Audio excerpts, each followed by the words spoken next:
Leeds.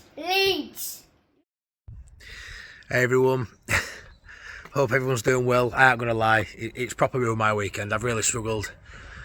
I had little one's football this morning, and I actually ended up kicking off with coach, and I watched that message afterwards. I think that's because I couldn't get to Daniel Farke. I took it out on an under 6-year-olds football coach, so I'm a little bit worse for wear this weekend, but we'll get there. We'll move. I'm trying to get positive for Tuesday. I'm smiling now, which is a positive to yesterday. Obviously that Sheffield United result did perk me up a little bit, but I was still quite angry regardless, because it's our performance, it's our side that I'm watching. Yeah, so today, opinions to go. Been thinking a lot today of Daniel Farke's man management. It's something I've praised him for last season, periods this season. We saw we handled the Willing Onto stuff beginning of last year. I thought that showed real character and real good man management skills. How we got through, you know, that period of time with Willing Onto. Didn't think he'd be a Leeds player still now, if I'm honest. With the summer and everything, you know, involved with what happened at the beginning of the first campaign in this division. For him still to be here, credit to him. The way he's handled Charlie Cresswell last season wasn't good.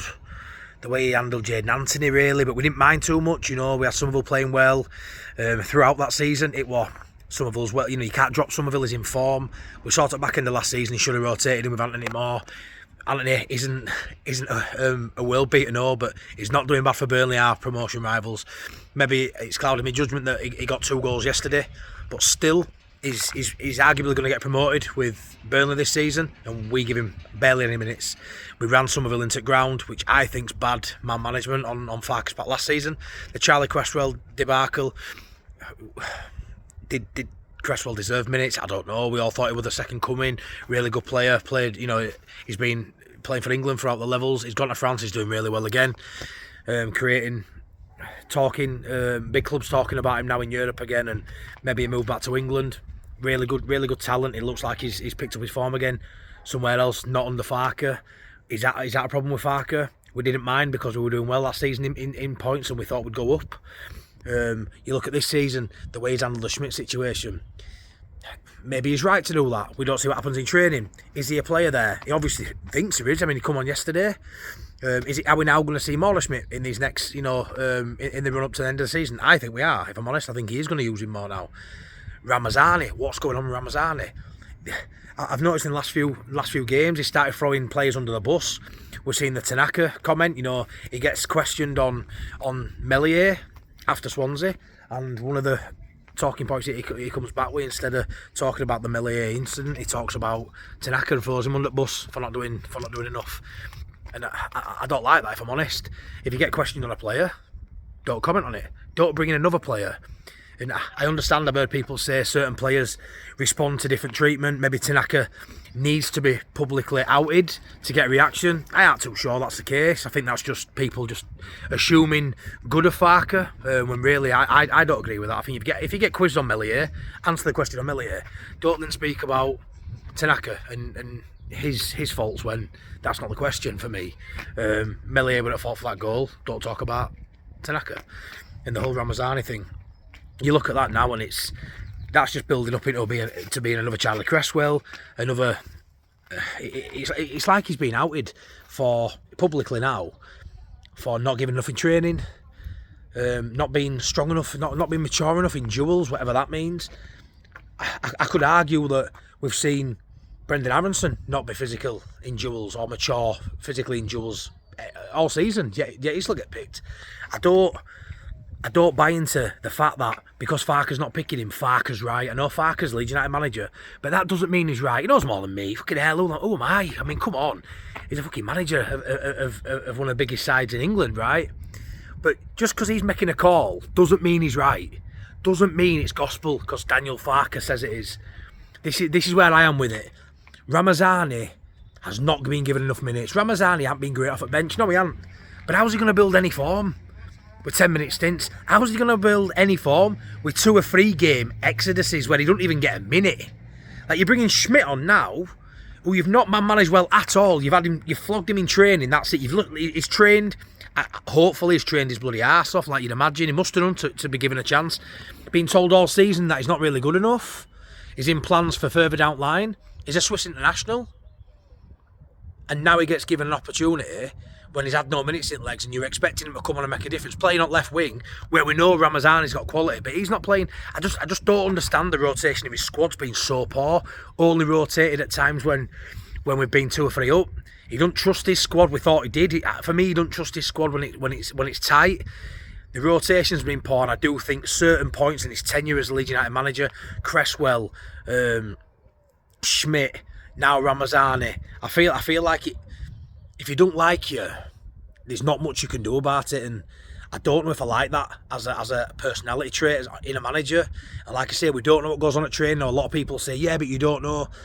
Yeah, but everything we've seen in Ramazani when he's been on pitch, in terms of his endeavour, his effort, him getting back, he seems to want to be here.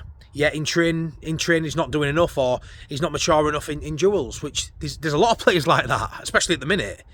So I think it's a bit of a talking point at the minute is how Farke's handling certain situations, the way he's handling the press, the way he handles certain individuals within our squad.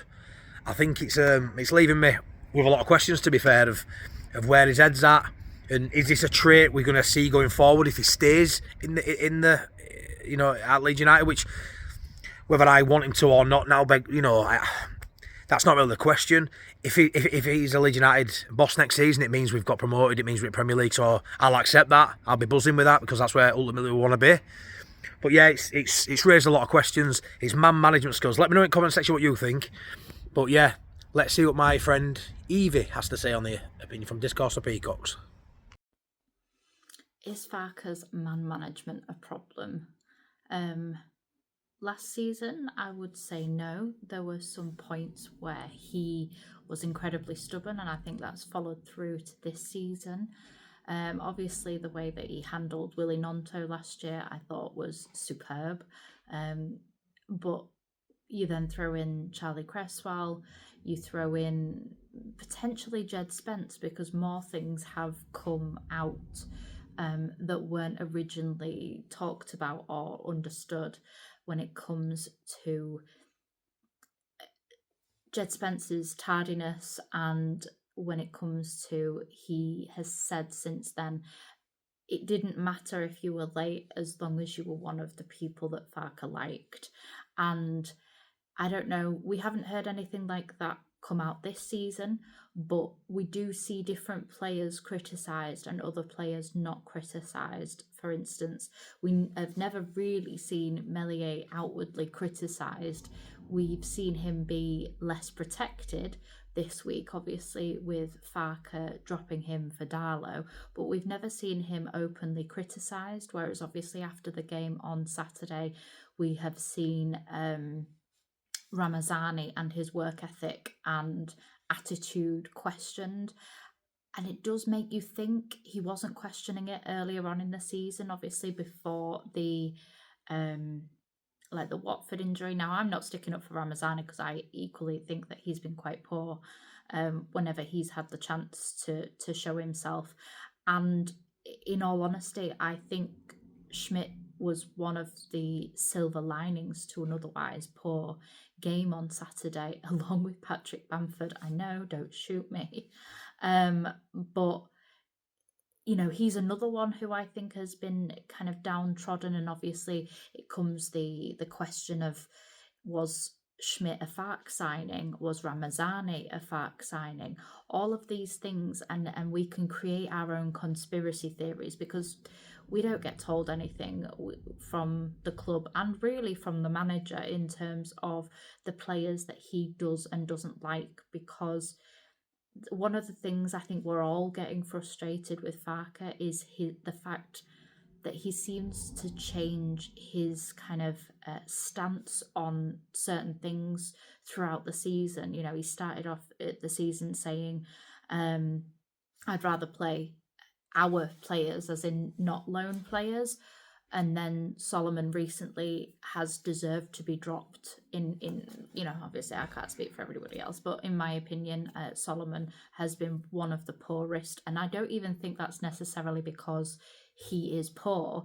I think he's exhausted, and both Tanaka and Solomon have played more football this season than they have throughout their entire career. So of course they're going to be exhausted, and then you throw on the mental exhaustion of what we as a club and the championship and the weight of the expectation that we, the manager, the club as a whole, the EFL, the other teams throw onto us, and the fact that everybody just expects us to win the league. We've been favourites up until, well, probably the last few games. We were favourites before the season, before we even kicked a ball. So Farke's man management, when it comes to managing the players that are deemed out of favour, I think does need to be questioned. But I don't think it's as big a deal as we're potentially wanting it to be in order to create some off the pitch drama. But I equally don't think that Ramazani has done enough wrong to be thrown under the bus. I think there's other players that have done far more, that are probably getting a bit of an easy ride than Ramazani. And potentially now Farke is signing his own exit in terms of, regardless of whether we go up, because you need good management no matter what the level, but especially in Premier League. Just my thoughts. Thanks a lot, Evie. Thank you. Everyone take care, enjoy the rest of your Sunday, and I'll be back Monday night for a chat as we look ahead to Middlesbrough. Dreaded butter. Come on, Leeds.